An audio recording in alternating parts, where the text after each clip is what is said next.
Hello everyone. Without any introduction of mine, let's start with virtual environment in Python. Virtual environment are very important when you start building projects in Python. There are a lot of ways by which virtual environments can be created.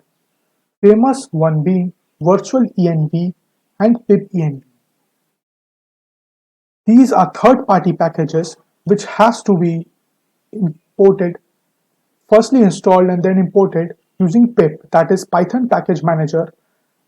Here we are going to discuss a way inbuilt in Python. venv is an inbuilt module in Python 3.0 and newer versions of that can be used to create a virtual environment in Python. But the most important question that comes in your mind that why do we need a virtual environment? Say you are working on a project with Django 1.0. It's fine right now.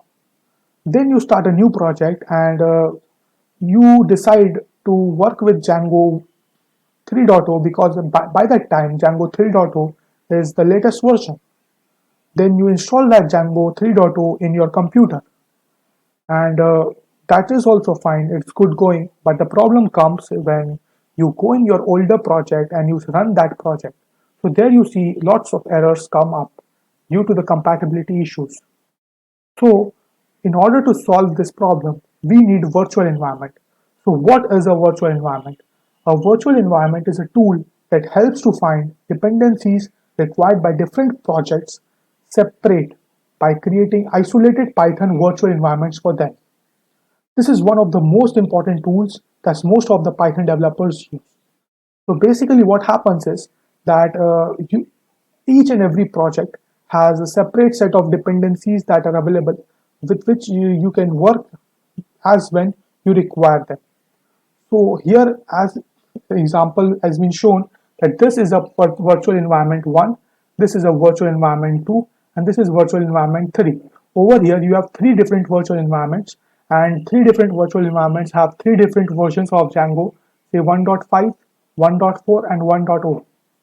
And this is also fine because whenever you want to work in a particular project, what you do is you activate the virtual environment and you work on that project, and that's good. But when you want to work on different project, you simply what you do is you deactivate the older virtual environment or simply close the terminal and you activate the new virtual environment. So all the theory is fine, but let's get our hands dirty by actually creating a virtual environment. So what are the commands which can be used to create a virtual environment? So let's go. So the commands in Windows to create a virtual environment is python-m venv space name of your virtual environment. So with this command, what can be done is you can create a virtual environment. So simply what you have to do is you have to navigate to your project folder and over there you have to open the terminal or command prompt in Windows and you have to write this command python-m venv and the name of the virtual environment. The name of your environment can be anything, alphanumeric, starting with an alphabet, but it should be sensible enough so that a lame person can understand that it is the name of a virtual environment and can think of activating it before using the project. In order to activate the environment, we have to type the command, the name of your virtual environment, say venv or say ven /scripts /activate. So this will change the prompt by bringing the name of the virtual environment at the starting of the prompt in rounded brackets. We'll see that. And then you can install any of the packages that you want in the virtual environment. So this will be a separate isolated environment where you will install packages. So these packages will not be installed globally, but these packages will be installed in your virtual environment. And then what you have to do, when your all project is done, you can simply write pip freeze, and with this command what you do is you can create a requirements.txt file. So requirements.txt file contains all the Python packages that you are using and with all the versions of the packages that you're using. So next time when you move to a different computer, what you have to do is you simply need to type pip install -r space requirements.txt.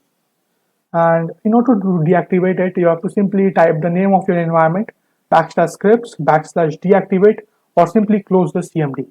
So let's get our hands dirty and let's check how to work with virtual environments. So here I have opened VS Code.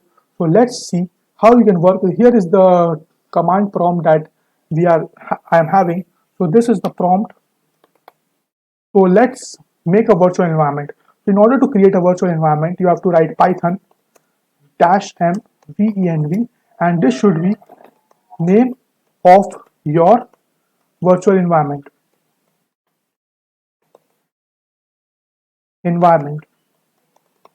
So say the name of the virtual environment is ven. So this will take some time, like say a few minutes or say 20 to 30 seconds, and this will create a virtual environment. Depending upon the configuration of your machine, the time can vary. So see it's running. If we see the project folder, we have a venv file that is all folder that is already created, but the virtual environment is still being created.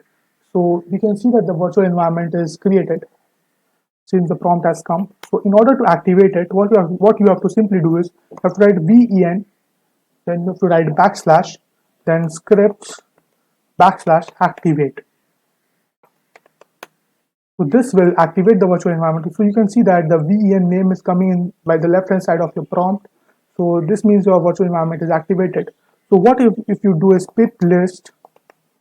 So this will list all the Python packages that is in your virtual environment. So if you are seeing that only 2 packages are in the virtual environment, but if I deactivate the virtual environment by simply ven slash scripts slash deactivate,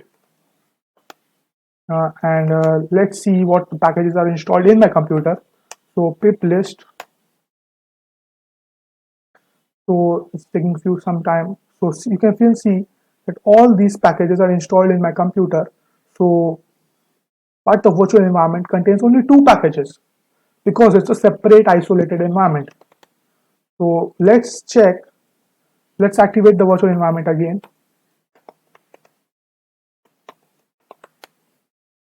Now let's check. Now let's install some packages. Say pip install numpy. So numpy is getting installed. Now let's install on one more package. Say sciklearn, or say let's install pandas. Pandas is a famous package that is used generally during data wrangling. So numpy is installed. Let's install pip install pandas. So pandas is also getting installed.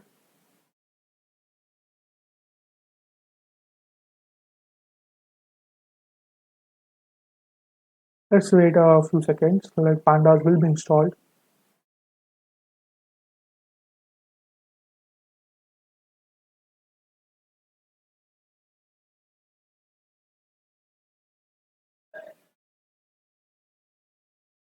Okay, so pandas is getting installed. So if you see that a few packages that are dependent on that pandas is dependent on is also getting installed. For example, 6 Python date util pytz and pandas. So in total, what we are getting is we are getting 1, 2, 3, 4, 5 packages. So just wait for pandas to be installed. So see, pandas is being successfully installed. Successfully installed pandas. So if we go and clear the prompt and say do pip list,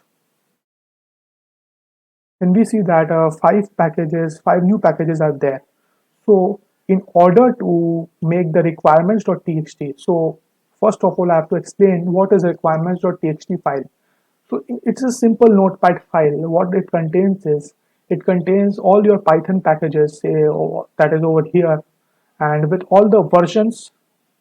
Okay, so what you want to do is when you want to install the packages in a new machine in order to run your project, you can simply write a pip install -r requirements.txt. So this will it will do is simply install all the packages that are listed in the requirements.txt file.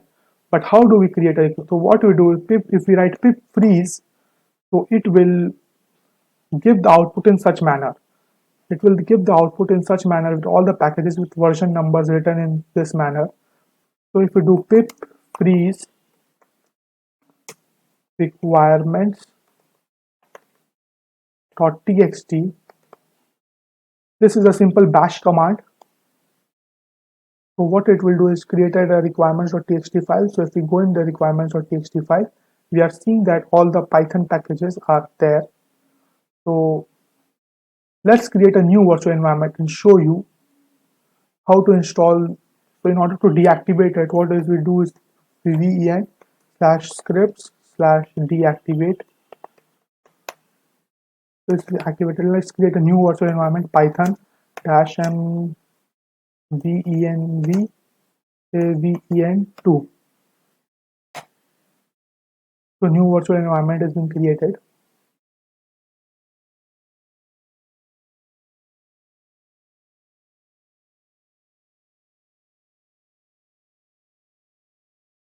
Virtual environment creation takes a little bit of time because it copies all the Python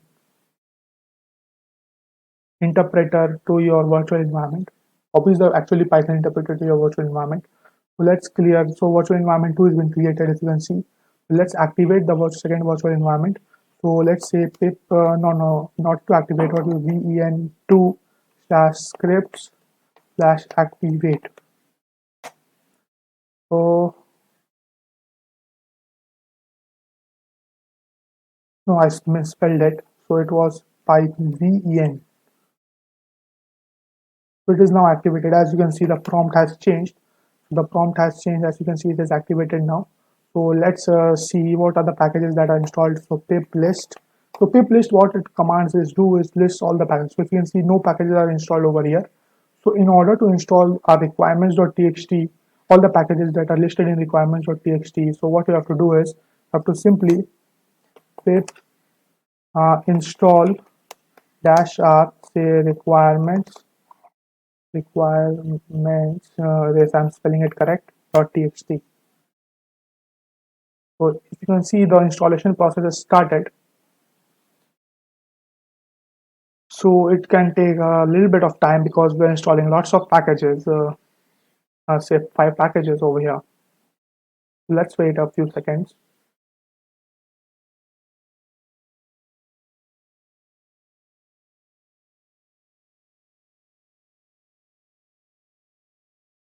So let's wait.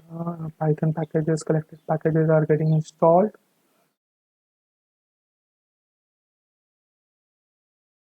Okay, let's wait a few seconds. Okay, because this kind of demonstrations is useful for you, because like we have to cover these kind of things in depth because it is used like every day when you are building projects in Python.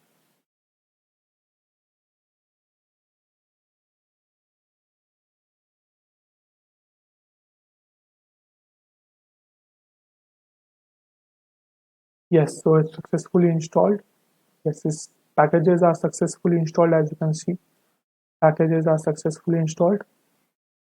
So if we do pip list, this is, it should be noted that is the second version. You can see all the packages of that versions that you are listed above has come over here. So I hope this tutorial was helpful. So thank you for bearing me.